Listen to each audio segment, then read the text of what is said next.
자, 우리 하나님의 말씀을 보도록 하겠습니다. 우리 하나님의 말씀 빌립보서 2장 13절, 우리 한 절이니까 다 같이 읽도록 하겠습니다.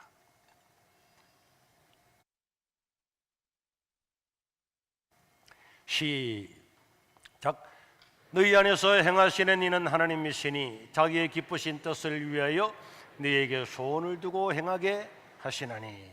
아멘. 저는 방금 읽었던 이 성경 구절이 많은 성경 구절 중에서 제 인생에 어마어마한 영향을 미친 하나님의 말씀입니다. 여러분, 모든 사람에게는 다 꿈이 있습니다. 사도 바울이라고 하는 사람은 가마리알 문화에서 그 당시 근동에서 최고의 학문을 가지고 있는 스승 밑에서 공부를 해서 그의 앞날은 청청대로였죠. 살아가는 인생에 부족한 것은 전혀 없었고, 그는 그의 가문이나 학문이나 모든 면에서 세상을 압도하는 그런 사람이었습니다. 그러나 그가 예수 그리스도 부활하신 예수님을 믿고 난 다음부터는 인생이 180도로 달라졌어요. 사람이 죽어서 끝이 아니고 영원히 산다는 것을 목격했을 때에, 부활하신 예수님을 만났을 때에 그 감격과 그 심요막치간 것, 인생의 모든 것들이 송두리째 달라져 버리고 말았습니다. 그래서 그는 학문을 가르치고 학교를 세워서 또 후진을 양성하는 모든 꿈들을 접어놓고 바로 이 예수님의 생명의 복음을 전파하는데 자기의 일생을 투자했던 사람, 그 일을 위해서 목숨을 바쳤던 사람, 그 사람이 바울이었습니다. 이 사도 바울은 예수 그리스도를 믿고 난 다음에 그의 꿈이 있었는데 그 꿈이 뭐냐? 사도행전 19장 21절에 보니까 이 일이 있은 후에 바울이 마게도냐와 아가야를 거쳐서 예루살렘에 가기로 작정하여 이르되, 내가 거기 갔다가 그 후에는 로마까지 가서 내가 복음을 전파하리라. 세계 최강대국 로마, 그 로마의 한복판 수도, 제국의 수도에 가서 복음을 내가 전파하리라.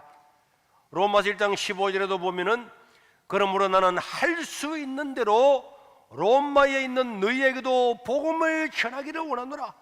그래서 사도 바울 가슴속에는, 하나님, 지금 세계를 지배하고 있는 대제국 로마, 그 로마의 수도, 그 로마에 가서 이 부활하신 예수님, 사람은 죽어서 끝이 아니고 영원한 생명이 있음을 직접 보여주시고 증거하신 그 예수님을 전하고 싶습니다. 그래서 그게 사도 바울의 꿈이었어요. 그러나 여러분, 그것이 가능할까요? 전 세계를 통치하고 있는 그 로마, 그 수도에 가서 예수님의 이 복음을 전하고 그 로마를 전부 다 예수 믿게 하는 일이 가능할까요? 그러나 여러분, 이 불가능하게 보이던 이 꿈은 우리 현실 역사 가운데 이루어졌음을 믿으시기를 바랍니다. 결국 예수님을 십자가에 못 박았던 로마는 황제로부터 백성들까지 100% 예수님을 다 믿고 기독교 국가가 되어서 1000년 동안 이어져 오는 어마어마한 놀라운 기적이 일어나게 되었습니다. 로마가 기독교 국가가 된다고 하는 것은 있을 수 없는 일인데 그 역사가 현실 세계에서 일어났단 말입니다. 우리는 만약에 사도 바울을 만난다면 물어보셨습니다. 바울 선생님, 어떻게 해서 그 불가능한 일을 계획을 하고 어떻게 그 로마에 가서 복음을 전해서 그 로마 제국을 복음화시키는 이런 위대한 꿈을 꾸었습니까? 어떻게 그 로마가 예수님을 십자가에 못 박아 죽였는데 그 세계 최강대국, 전 세계를 지배했던 로마, 거기 가서 복음을 전할 생각을 했습니까? 이렇게 만약에 우리가 묻는다면 그는 대답할 겁니다. 그 대답이 바로 오늘 우리가 읽었던 빌립보서 2장 13절입니다. 시작. 너희 안에서 행하시는 이는 하나님이시니 자기의 기쁘신 뜻을 위하여 너희에게 소원을 두고 행하게 하신다. 이 말은 두 가지의 내용이죠. 하나님을 기쁘시게 하는 꿈과 소원과 목표를 가지고 있는 사람을 통해서 하나님께서 그 꿈을 이루신다. 우리가 하나님을 기쁘시게 하기 위한 소원과 꿈을 가지고 있으면은 나의 능력과 상관없이 하나님은 그 꿈을 이루신다. 요게 두 가지입니다. 우리는 왜 위대한 꿈을 꾸지 못합니까? 내 자신을 바라보고 내 능력을 바라보고 우리의 가문을 바라보고 내가 가진 모든 재원들을 생각하면서 내가 무슨 일을 할 수 있으랴? 내 능력을 어떻게 할 수 있으랴? 우리 시골 교회가 무슨 일을 할 수 있으랴? 자기 자신을 바라보고 안 된다, 못한다. 그래서 꿈도 가지지 않고 살아가지만은 사도 바울은 말합니다. 하나님을 기쁘시게 하기 위한 꿈과 소원을 가지고 있으면은 하나님이 그 꿈을 이루실 것이다. 그렇기 때문에 내 능력을 바라보고 살아가는 것이 아니기 때문에 우리는 하나님을 기쁘시게 하는 꿈을 가지고 소원을 가지고 하나님이 원하는 이런 꿈을 이루기를 원합니다. 하나님의 뜻을 이루기를 원합니다. 그런 소원을 내 가슴에 가지고 기도하고 있으면 그 꿈은 하나님이 이루시고 하나님은 영광받게 될 줄로 믿습니다. 오늘날 이 꿈에 대해서는 모든 사람들에게 하나님은 다 열려져 있습니다. 하나님은 누구든지 차별하지 않으시고 현능하신 하나님을 의지하고 이런 꿈과 소원과 계획을 가지고 있으면 하나님께서 반드시 이 꿈을 이루시고 하나님은 자기 자신의 이름을 또 높이고 바로 거기에 헌신한 수고한 백성들에게 은혜와 복을 베푸시는 줄로 믿으시길 바랍니다. 저는 고등학교 2학년 때에 주일학교를 설교하는 사람이 되었어요. 왜냐? 저 김해에 있는 성림면에 있는 생칠교회는 중학생 이상이 20명 모여 본 적이 제가 있을 때는 없었어요. 언제나 10대명이 모였습니다. 그래서 거기에 전도사님 혼자밖에 없었기 때문에 그 전도사님이 모든 걸 다 하면 일이 많으니까 그 전도사님이 저를 보고 선생님 우리 주일학교를 설교하고 주일학교를 책임을 져달라고 그렇게 했는데 한 25명 모이는 학생들이 있었는데 제가 맡고 난 다음에는 학생들이 줄어들어서 17명이 되었어요. 그런데 어느 날 전도사님이 저를 불러서 선생님 학생들이 좀 많이 떨어졌다며. 제가 그 말을 듣는데 미안하더라고. 그런데 제가 이 하나님의 말씀을 읽는 가운데 하나님을 기쁘시게 하기 위한 목표를 세우면 하나님이 이루신다 그랬으니까 그래 봐야 되겠다. 그래서 주일학교 학생들을 불러놓고 여러분 복음 전파하는 것은 하나님이 기뻐하시는 거니까 오늘 17명 모이지만은 다음 주에는 33명이 모이도록 우리 기도합시다. 여러분 믿습니까? 그랬더니 막 주일학교 애들이 아멘 아멘 아멘 아멘, 유치부 애들도 막 아멘 다 했어요. 그리고는 열심히 전도했는데 그 다음 주일날 34명이 모인 거예요. 너무너무 감사해가지고 여러분 보셨죠? 지난주에 우리가 17명이 있는데 기도하니까 하나님께서 33명을 주셨으니까 여러분 다음 주에는 68명이 오도록 기도합시다. 믿습니까? 했더니 애들이 얼마나 순진한지 막 전부 다 제비 입을 벌리듯이 아멘 아멘 아멘. 그리고 또 얼마나 전도를 많이 했다고. 그런데 그 다음 주일날 새벽에 비가 오기 시작하는데 지난주에 왔던 이 장마 폭우처럼 얼마나 비가 쏟아지는데 제 생각에 이거 68명은 고사하고 17명도 오늘 못 올 거다. 이게 믿음이 확 오더라고. 안 올 거야. 그렇게 큰 소리를 쳤는데 안 오는 건 너무 분명하고 아침이 되었는데도 비가 그치질 않는 거예요.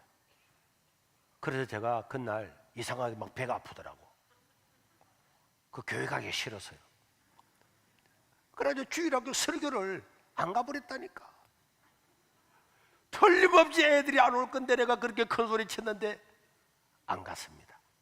그리고 어른 예배가 돼가지고 어른 예배 때 갔더니 전도사님이 저를 보더니 손 선생 이리 오라 가는데 가슴이 들컹 떨어지더라고. 그것들이 전도사님이 하시는 말씀이 손 선생 오늘 주일학교 학생들이 몇 명 온 줄 알아? 이러는데 제가 아이고 죄송합니다. 이랬는데 그 전도사님이 오늘 68명이 왔다는 거예요. 저는 지금도요 절대 잊을 수가 없어요. 왜 잊을 수가 없냐? 그날 폭우가 쏟아지는데 주일학교를 가지 않고 누워있다가 잠깐 꿈을 꿨는데 꿈속에 애들이 빡빡하게 앉아있더라고. 그때 전우사님이 나오셔서 이런 말을 하시더라고. 여러분, 오늘 여러분들이 이렇게 많이 오게 된 것은 우리 손선생님과 여러분들이 기도해서, 그래서 하나님께서 보내주셨다고 이 말을 했는데, 아, 내가 너무 애들 때문에 일하니까 꿈까지 꾸는구나. 그래가지고 안 갔거든요. 그러면서 제가 그것을 일기장에 딱 적어놓고는 목회를 하면서 지금까지 항상 하나님은 우리가 하나님을 기쁘시게 하기 위한 꿈을 가지고 있으면 언제든지 이루어질 용의가 있는데 우리가 하나님을 불신하는구나 언제나 생각했어요. 저는 20살 때에 단독교회를 맡아서 삼천포에 갔습니다. 거기에 우리 집사람이 있었어요. 우리 집사람 만나라고 한 게 아니고, 근데 거기도 20명 정도 잘 안 되는 교회였어요. 그런데 내가 20살짜리가 어른들 주일학교 학생이 전부 다 설교를 다 하고 하는데 제가 하나님께 기도했습니다. 하나님, 내가 나이는 어리지만은 이 지역에 있는 영혼들을 다 주십시오. 그래가지고는 막 전도하고 자전거 끌고 전도를 했는데 3개월 만에 120명이 모여서 앉을 수가 없어서 3개월 만에 교회를 정축을 하게 되었습니다. 제가 이 교회 오기 전에도 나원자촌에 가서 우리 박 목사님 밑에서 전도사로 있었는데 거기도 주일학교를 학생회를 제가 맡았어요. 하나님, 여기 나원자촌이지만은 전도하게 해달라고 강력하게 기도하고 했더니 2달 만에 200명 가까이 모이는 그 은혜를 주셨습니다. 제가 이 세계로교에 왔을 때도 이 30명 모이는 장년들 모이는 이 교회에 하나님께서 이 시골 교회지만은 바닷가 교회지만은 하나님에게도 은혜를 주십시오. 사람들은 전부 다 시골은 안 된다, 젊은이는 다 떠나가고 노인들만 남아있는 이곳에 무슨 하나님의 역사가 일어나겠냐? 전부 다 도시로 다 나갔어요. 지금부터 29년 전에 사람들은 전부 다 도시를 소원하고 다 나갔습니다. 애들 공부도 시켜야 되지 이 시골에서 뭘 하겠냐? 그러나 저는 하나님, 우리가 하나님을 기쁘시게 하기 위한 꿈을 가지고 있으면은 그 꿈을 이루시는 분은 하나님입니다. 저 도시에 가서 어마어마한 일을 이루는 것도 중요하지만은 이 시골에 안 된다, 못한다, 끝났다고 생각하는 여기서 하나님의 역사를 보여주시기를 바랍니다. 그리고는 첫날 설교하면서 하나님, 우리 이 교회에 100명을 주십시오. 이 지역이 100명 정도밖에 안 모이는 마을인데 100명을 달라고. 아무도 믿을 수 없는 사실이었지만은 그러나 하나님은 정말 3개월 딱 되는 주일에 100명을 주셨어요. 그리고 우리는 4개월 될 때 120명이 되고 더 앉을 수가 없어서 2부 예배를 드리다가 8개월 만에 첫 번째 예배당을 지었습니다.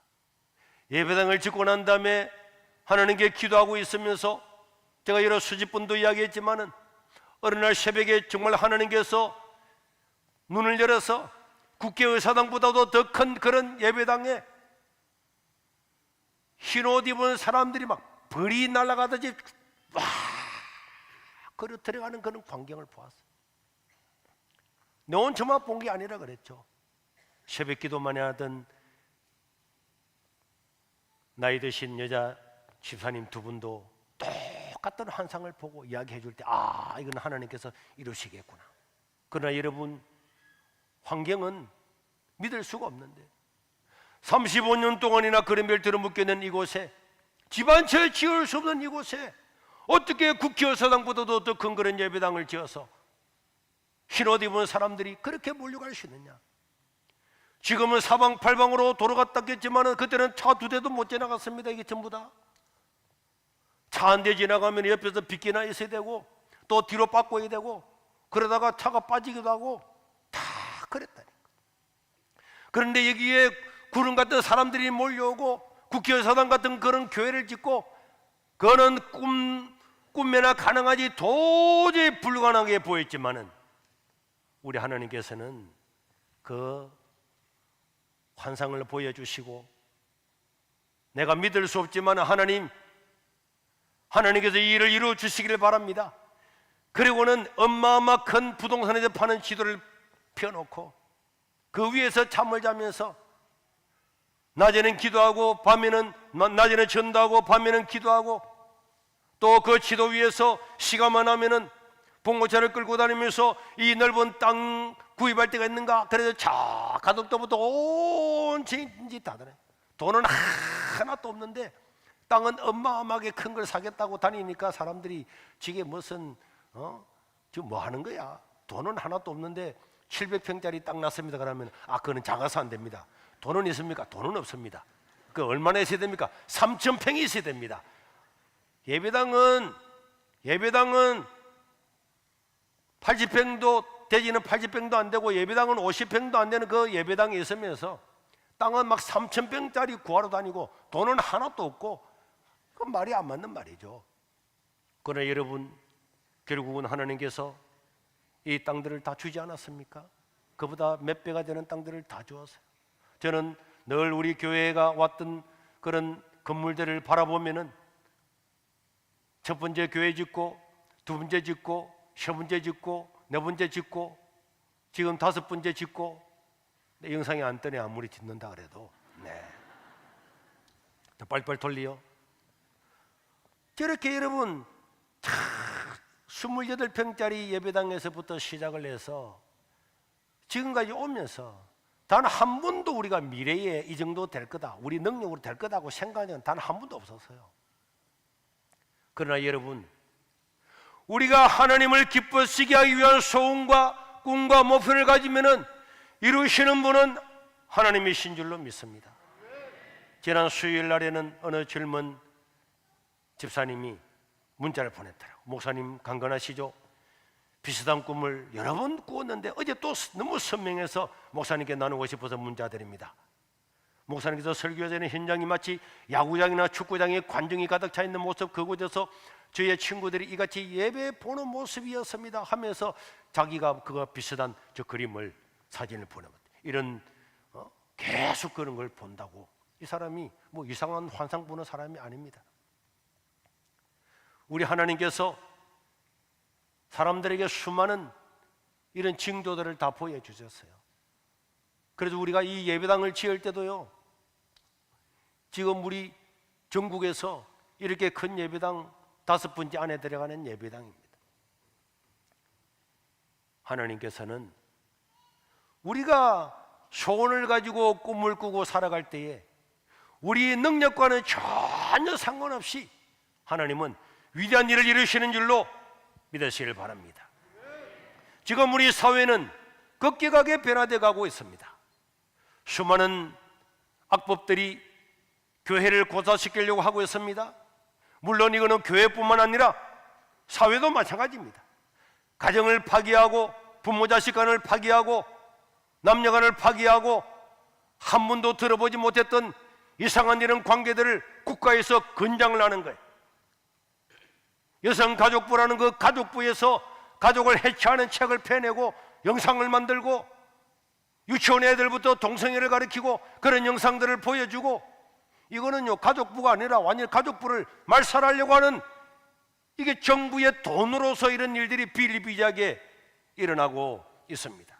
특별히 좌파 정부 아래에서 벌어지고 있는 교회 파괴 일들은 말로 다 표현할 수가 없는 것입니다. 수많은 악법들이, 금년에도 악법들이 3,000개 이상이 지금 발의가 되었어요.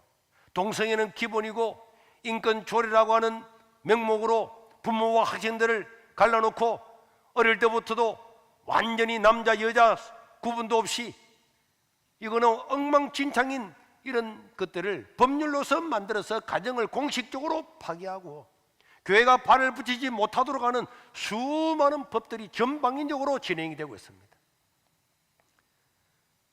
그리고 그들의 의지는 집요하고 강력합니다.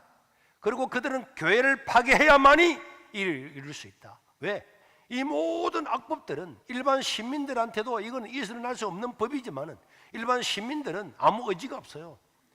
교회가 반대를 하니까 어떻게 하든지 이 좌파 정부에서는 교회를 탄압을 하고 교회를 억압을 하려고 하고 있는데, 간단한 우리 영상을 하나 보면은 가만 내버려 두면은 이 민주 계열의 후보, 진보 계열의 후보들의 무덤이 되겠다. 특히 가장 큰 문제가 뭐냐면 목사들 설교예요. 설교. 대형교회 목사들 설교를 매주 면밀히 모니터해서 팩트와 다른 얘기하면은 결과를 발표하고 또 아울러 정도가 심하다 싶으면은 바로 고발하는 걸로 해가지고 개신교 단체인 평화나무가 개신교 목사의 설교에 대해서 지적하고 비평하고 아울러 책임까지 묻는다 그러면은 찍소리도 못하거든요. 제가 보기에는 저쪽에서 사탄이라 부를만해. 굉장히 문제거리에 골칫거리라고 이 기독교라는 게 진짜 골치예요, 이게. 구약은 다 갖다 부숴버려. 나는 신약만큼 구약을 읽어요. 학문적인 가치가 있다고. 전공하는 분들에게는 소중한 레퍼런스 북이지만 목사가 구약을 빙자해가지고 11조 내라. 도둑놈들이지. 당연히 독립묘지에서 파내야 한다고 생각합니다. 파내야 되고. 저 김용민이가 저를 2번이나 고발했어요. 그저 경찰서 가서 선관위 가서 검찰 가서 계속 조사를 받고 있습니다. 오늘 이런 말 또 하면은 또 고발할지도 모릅니다. 그래서 모든 목사들의 입을 다 닫게 만들고, 저 돌 김용옥 같이 보세요. 한신대 석자 교수입니다. 신학교 교수로 있는 사람이 11조 내라고 하는 말이 구약에 있다고 구약을 다 불태워버려야 된다는 말 하잖아요. 그런데도 저런 사람이 신학교 교수로 있다니까. 손봉호 같은 사람은 우리 고신교단의 교수로 있어요. 그러니까 이 사회를 한번 보세요. 이렇게 신학교 교수가 11조 내는 게 얼마나 억울했으면은 구약 성경을 다 불살라 버려야 된다고 이야기하고 있는 거예요. 그러니까 여러분, 11조가 뭔지 알겠죠? 교회가 복음을 전하고 선한 사역을 하는 것을 11조를 통해서 하는데, 저런 좌파들, 진보의 이름을 빌리는 저 사탄의 앞잡이들 아닙니까? 저런 걸 못하게 하기를 원하는. 그리고 유튜브 보면은 뭐 11조 왜 해야 되느냐 이런 많이 있잖아요. 그 다 저런 계열이라니까. 그런데 그걸 보고 속는다. 하나님 나라가 어떻게 되겠습니까? 언론이나 정부나 모든 면에서 지금 이렇게 교회를 옥죄고 있습니다. 교회만 없으면 자기들 마음대로 다 할 수 있습니다. 지금요, 서울대학 교수가 말 한마디 합니까? 옛날에는 교수들이 뭐 성명서도 내고 발표도 하고 다 그런데 지금 그런 거 봤어요? 지식인이라고 하는 사람이 자기의 말 한마디도 내지 않고 정부가 엉뚱한 일을 하고 불공정한 일을 하고 불법을 저질러도 아무도 말하지 않아. 말 한마디 하면 그냥 좌표를 찍어서 폭탄을 내고 물러가라 하고 그러니까 전부 입 딱 닫고 있는 거예요. 목사들도 말 한마디 하면은 고발당하고 조사받고 재판받고 하니까 아무도 말 안 하잖아요. 이 입을 다 닫아놓고 신학교 안에서까지 성경을 불살라 버려야 된다고 하는 이런 사람을 월급 주고 신학교수로 지금 있는 것이 지금 현실입니다.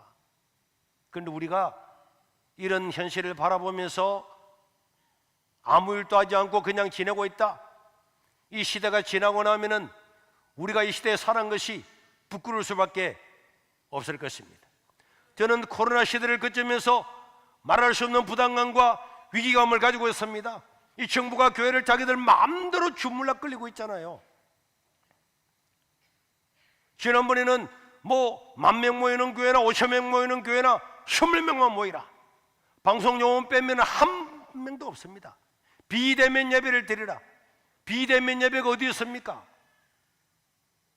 비대면 예배라는 존재 자체가 없는 거예요. 그런데 10,000명 모이는 교회도 20명 들어가라 그러니까 서울에 있는 대형 교회들도 20명 숫자 세가지고 20명 들어갑니다. 저는 그걸 바라보면서 한심하기 그지없고 안타깝기 그지없는 거예요.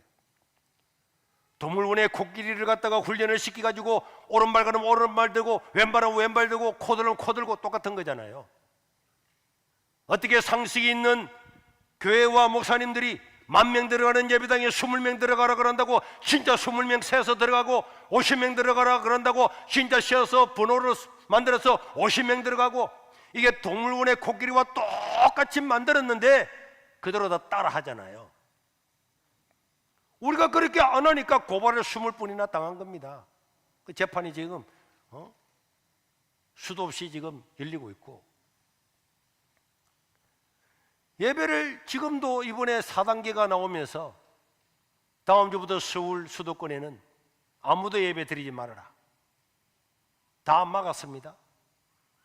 그러나 여러분, 노래방도 열어놓고 헬스장도 열어놓고 식당도 공연장에는요 5,000명까지 들어가도록 해놨습니다. 영화관에도 한 칸만 뛰면은 다 영화 보도록 만들어 놓고 교회만 다 비대면 예배 드리라 이렇게 하고 있습니다. 그런데도 불구하고 모든 교회들이 야 다음 주부터는 교회에서 예배 못 드린단다. 저는 그걸 보면서 안타깝게 그지없습니다. 저는 우리 대형 교회나 한국 교회들한테 호소하고 싶어요. 코로나 시대는 언젠가는 다 끝납니다. 언젠가는 끝날 날이 있습니다. 끝나고 난 다음에 우리가 그때 왜 동물원에 동물들처럼 왜 그렇게 쉽게 들어섰을까? 옆집에 칼국수 집도 라면 집도 다 문 열어서 밥 먹고 지하철 1년에 26억 명이 타고 다니는데도 한 명도 코로나 안 걸리다고 하는데 예배당에 100% 마스크 다 썼잖아요. 100% 마스크 다 쓰고 앉아있는데 여기에 거리 띄우게 해가지고 방역을 하면서 예배를 드려야지 교회가 칼국수 집보다도 못합니까? 라면 집보다도 못합니까? 영화관보다도 노래방보다도 헬스장보다도 못합니까? 그것을 기독교인 스스로가 자임하는 것은 있을 수가 없는 것입니다. 우리나라 도시에 있는 대형 교회들은 시골 농어촌 교회 혜택을 받았어요. 우리나라가 도시화가 되면서 시골에서 예수 믿는 사람들이 다 도시로 올라가서 그 사람들이 다 몰려간 것 아닙니까? 그런데 작년 한 해만 해도 이 코로나 때문에 우리나라 교회가 수천 개가 문을 닫았어요. 그런데 대형 교회들은 문 닫으라고는 말 한마디 명령도 내리기 전에 뉴스 보고 문 닫아놨습니다. 자기들이 앞장서서 거리를 지키면서 방역을 하면서 정상적으로 예배를 드려야 다른 사람도 드렸을 건데 큰 교회들이 문을 닫아다 보니까 작은 교회는 아무런 힘없이 문 닫고 정말로 진짜 교회가 폐쇄되고 문 닫아놨잖아요.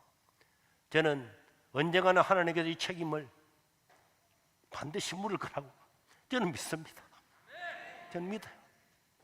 너희들에게 은혜를 줬는데 수많은 양떼들을 보내줬는데 너희들을 사랑해서 큰 교회를 만들어 줬는데 하나님께 예배드리는 거 너가 먼저 앞장서서 문 닫아다 버리고 작은 교회들은 굶어 죽게 만들고 이 책임을 하나님이 반드시 물을 날이 올 겁니다. 저는 양식이 있고 상식이 있고 행평성과 객관성이 있는 교회라면은 2m 거리 뛰기를 해서라도 예배를 드리고 주일날 아침부터 1부, 2부, 3부 1시간 간격으로 24부 예배를 드리더라도 예배를 드려야 된다고 생각합니다. 문 닫으라고 해서 문 닫아다 버리고 하나님을 예배하지 않고 여러분 아합 시대에 엘리야와 숨어있는 7,000명 외에는 문 닫아놨습니다. 교회 문 닫아놨어요. 하나님이 그 시대를 얼마나 진노했는가를 기억을 해야 됩니다. 여러분 우리 성경은 진짜 저 돌처럼 구약은 다 불태워버렸습니까?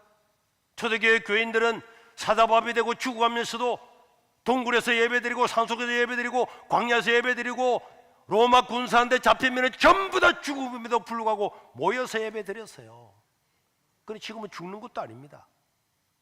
또 이 코로나가 사실은 이게 지금 방역이 옳은 것도 몰라요. 지금 우리나라 최고의 감염병 예방 위원장으로 있는 오명동 교수 같은 경우에는 집단 감염이 안 된다 그러잖아요.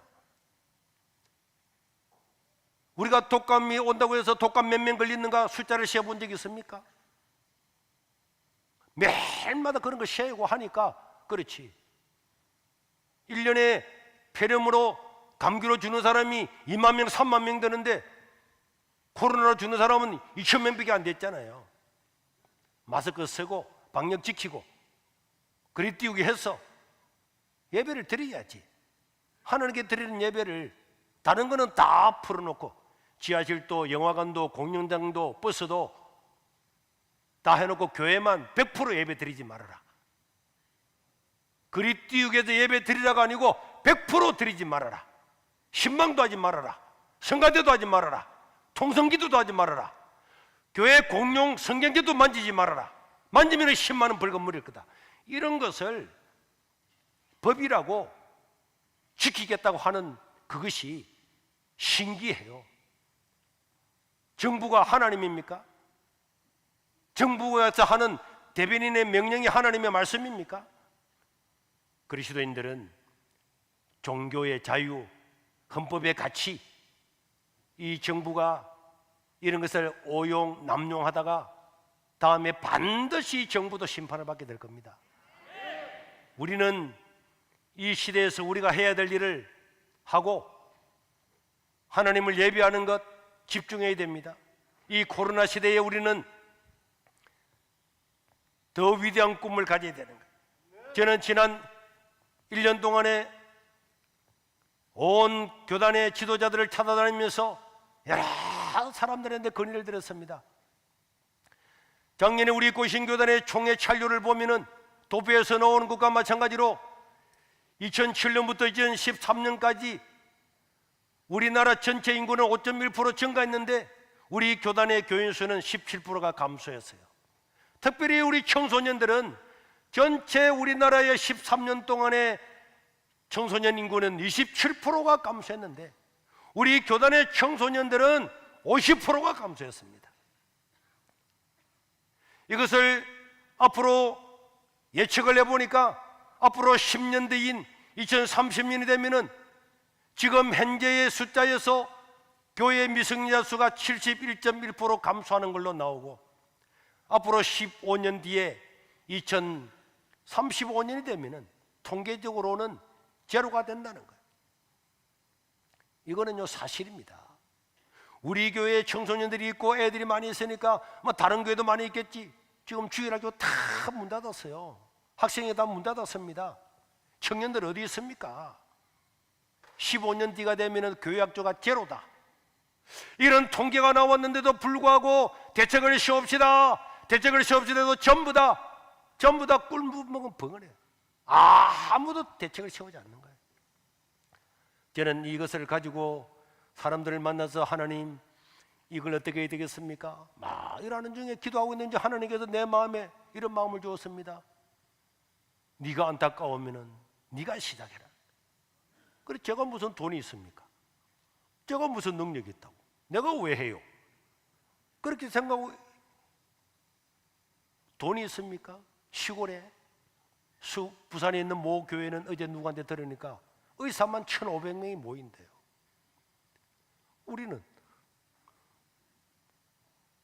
우리가 이런 일을 어떻게 하겠습니까? 그러고 있는데 하나님께서 계속 이 마음을 주었어요. 그리고 오늘 읽었던 이 하나님의 말씀을 주었습니다. 지금까지도 그렇게 해왔지 않느냐?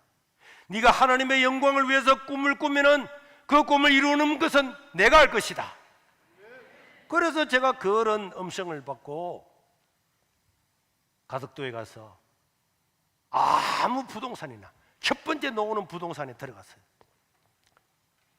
혹시 땅이 있습니까? 그랬더니 마침 원주민이 땅을 지금 내놨다는 거예요. 그거 가보니까 바닷가에 너무 아니 이런 바닷가에 땅이 있다니 이렇게 헐켜놓을 리가 없는데 했더니 보니까 집을 지을 수 없는 땅이에요.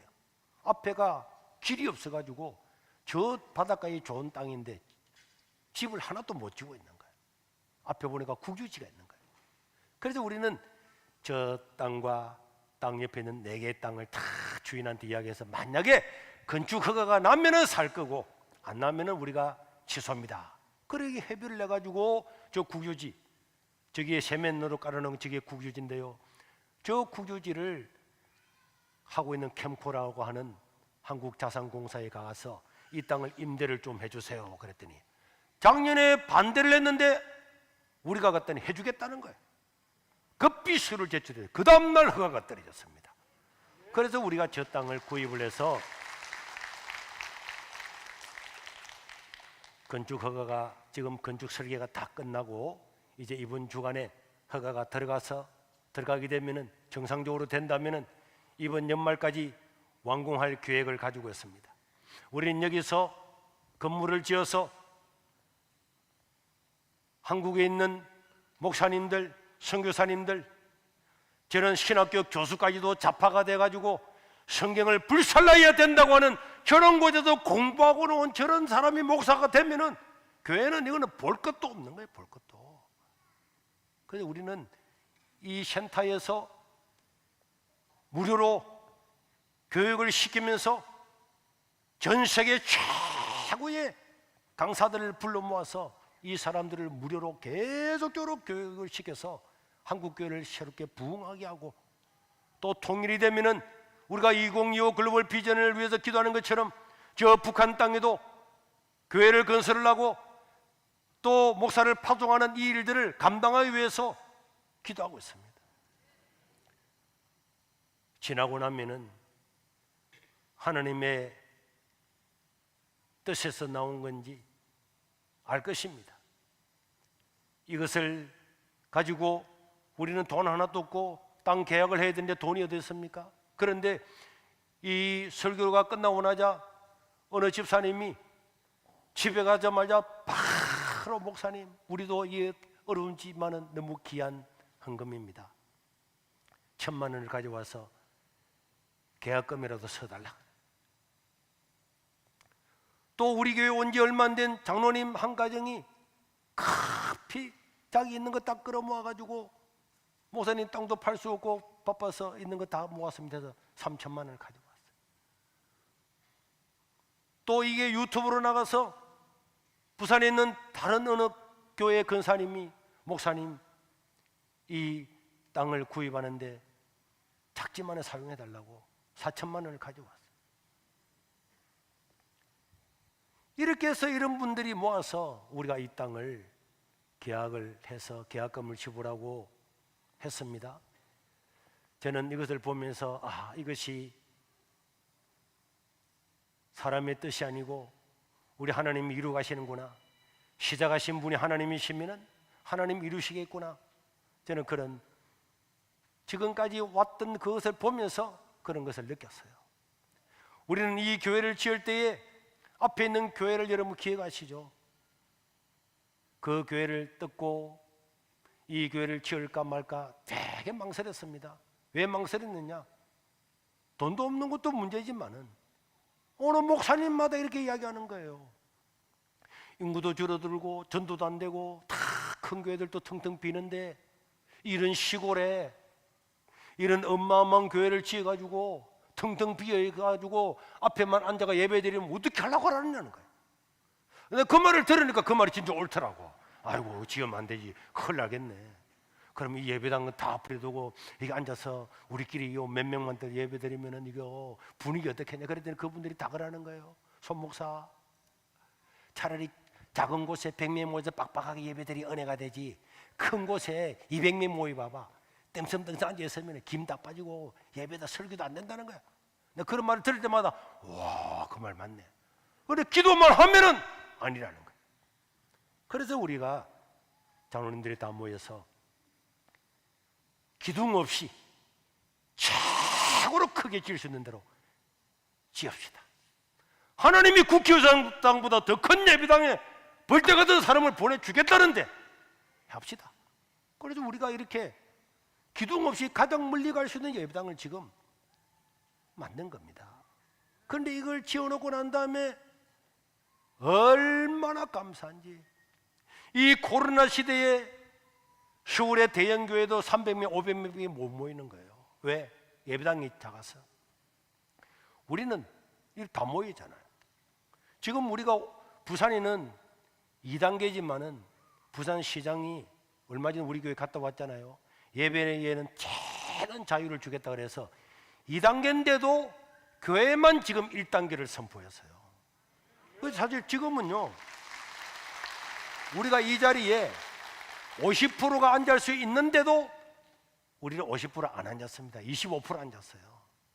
25% 앉았습니다. 지금 50% 앉을 수 있는데도. 왜? 우리 스스로 방역을 해야 되니까. 정부가 하지 않더라도 우리가 상식적으로 당연히 해야지. 지금 우리처럼 많이 모여서 예배 드리는 데가 전국에 어디 있습니까? 이거는 하나님께서 이 예배당을 통하여서 예배의 자유를 위해서 외칠 수 있도록 하나님께서 우리 교회에 은혜를 주신 줄로 저는 믿습니다. 의자리에도 양산에서 어떤 목사님이 왔습니다. 이런 사람은 수도 없이 많았죠. 목사님 교회 때문에 우리가 종교의 자유를 얻어서 예배드리는 거 감사합니다, 감사합니다. 이런 사람, 이런 문자는요 수백 통도 넘게 왔어요. 우리 시골에 있는 우리 교회가 뭘 했다고? 그런데도 많은 사람들은 우리 세계로 교회 때문에 예배의 자유를 얻었다. 사실인지 아닌지는 모르지만은 저는 우리가 이렇게 하나님의 감동을 따라서 시작했기 때문에 하나님이 그 일들을 우리 세계로 교회를 통해서 이루었다고 저는 믿습니다. 이제 우리는 한국 교회를 살리기 위해서 이런 비전 센터를 건립을 해서 이 일을 추진해 나갈 겁니다. 이제는 우리가 공식적으로 건축 허가도 들어갈 것이기 때문에 우리는 마음으로 결심을 하면서 하나님의 사역에 여러분들이 할 수만 있으면 동참해 주시기를 바랍니다. 저는 제 자랑이 아니고 많은 사람이 헌신했지만은 이 예배당을 지을 때도 시골에 있는 제 어머님 지간이 다 팔아서 내는 모든 걸 다 드렸어요. 여러분들도 마찬가지고. 그래서 우리가 한국교회 예배 회복이라고 하는 어마어마한 이 일들을 가져왔고, 이 좌파 정부에 의해서 교회를 말살시키려고 하는 것을 앞장서서 막을 수 있는 기틀을 마련한 거예요. 저는 지금 10년, 15년 뒤가 되면은 한국교회가 침몰해 가듯이 청소년들이 제로가 되는 이런 너무나 안타까운 일이 우리 눈앞에 지금 벌어지고 있는 겁니다. 눈앞에 벌어지고 있어요. 이거는 이대로 가면 반드시 그대로 됩니다. 이거는 통계가 거의 과학이에요. 그런 걸 보면서도 멀뚱멀뚱하게 눈만 뜨고 있다고 망한다. 그건 저는 있을 수 없다고 생각합니다. 우리는 한국교회의 미래를 위해서 우리가 어려울 때 헌신하고 섬기면은 하나님의 위로가 저는 있을 줄로 믿습니다. 여러분들이 지금부터 12월 달까지 최선을 다해서 저 비전 센터를 건립을 해서 내년부터 바로 한국에 있는 목사님들, 신학생들을 교육을 해서 하루가 급한 거죠. 그렇게 해서 우리가 이 일을 감당함으로 말미암아서 대한민국은 물론이고 이 남북한이 통일된다면은 통일 한국을 주도해 나가는 그런 우리 세계로 교회가 되어야 될 줄로 믿습니다. 여러분들이 기꺼이 협력해 주셔서 이 사역을 감당할 수 있게 해 주시기를 바랍니다.